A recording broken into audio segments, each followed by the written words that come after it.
conservatives, the future of this nation is upon you. It belongs to you. You have the power to change America. You have the power to speak to our newest hopes, and in addition to our age-old dreams. You are the path to the future, a light on a distant shore. And you represent the renewed hope that America can be great again.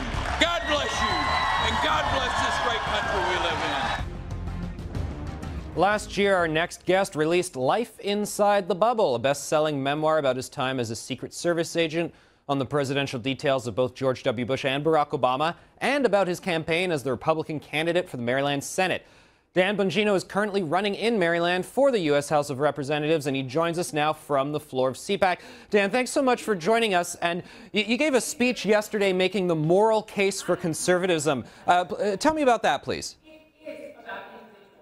Yeah, Anthony, we have to start going on the offensive as conservatives and stop constantly defending against spurious, ridiculous attacks. You know, we can produce results. The left can produce nothing but good intentions. And ironically, their results are nothing but tragic. You know, there's a big difference between not helping people and actively hurting people. And that's what the left in America is actually doing right now. And we have to start fighting back.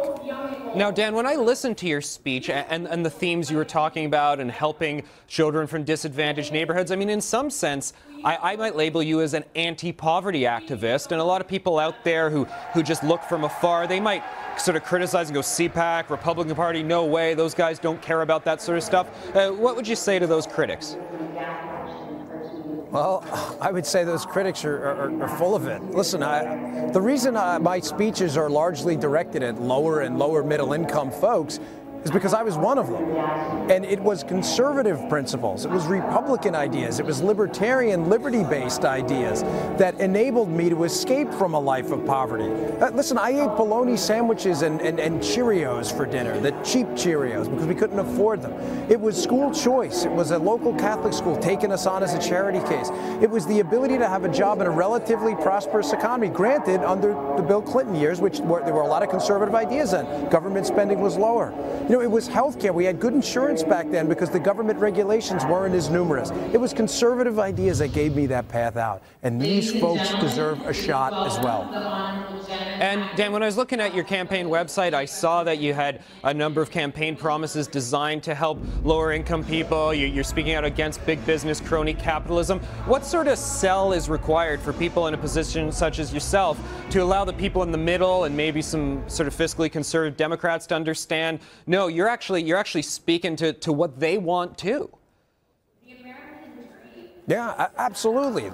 Simple ideas, too. I think we have this tendency sometimes in politics, if we don't present a, 65,000-page economic treatise, that we're not detailed enough. Folks, the ideas are simple going forward. Small items, small changes that would have a catastrophic effect on the left's really poor poverty outcomes. They're the poverty party right now. School choice. A cleaned up, fairer, a flatter tax code. Listen, the tax code is the source of all of this cronyism. You've been sold out on by some on the right to big business and most on the left to big government. Either way, you've been sold out. But the source of that is the tax code. And Obamacare. I mean, is anybody seriously arguing that this is working anymore? Ironically, it's eponymously named Obamacare, and President Obama is not enforcing Obamacare because he knows if he does, the policy outcomes are going to be absolutely horrendous. We can fix that. We can fix health care. Obamacare can't be fixed.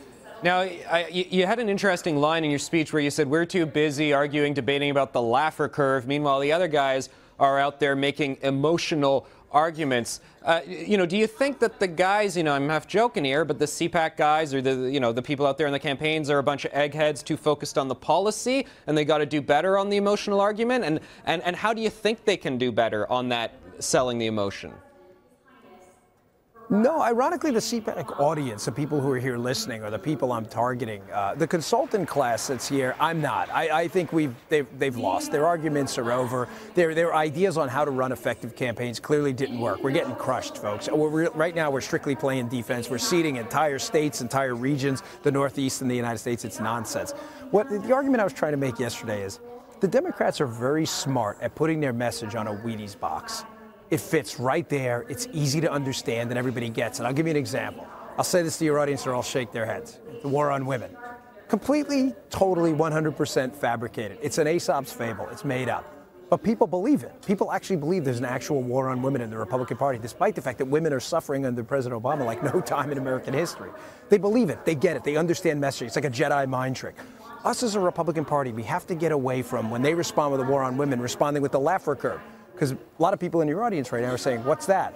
Exactly. That's my point. The Laffer curve is an argument why high marginal tax rates lead to actually lower tax revenues and slow job growth. We have to start making the argument for a flatter, fairer tax code that would benefit small businesses in America, put more take-home pay in your pocket, and allow you to grow your own business. When we do that more effectively and we stick it on that Wheaties box, we are the party of jobs and opportunity. They are the party of inequality and poverty. Then we can start to fix our problem. Do you think that the voter is going to feel that that's appealing to them? Because we can say in 2008 they didn't know what they were getting in Barack Obama, but they did in 2012, and more people still voted for him than they did for Mitt Romney. Yeah, well, that's making my point. I'm not trying to be silly with you, but Barack Obama ran on our ideas, did he not? I mean, Barack Obama ran on this platform. If you like your plan, you can keep your plan. Well, I got news for you, folks. That's a Republican idea. It wasn't his. Barack Obama ran on the idea of, I'm going to cut taxes for every middle-class America, people under $250,000. He hasn't done none of that. He's hiked your taxes dramatically. There's no question about that.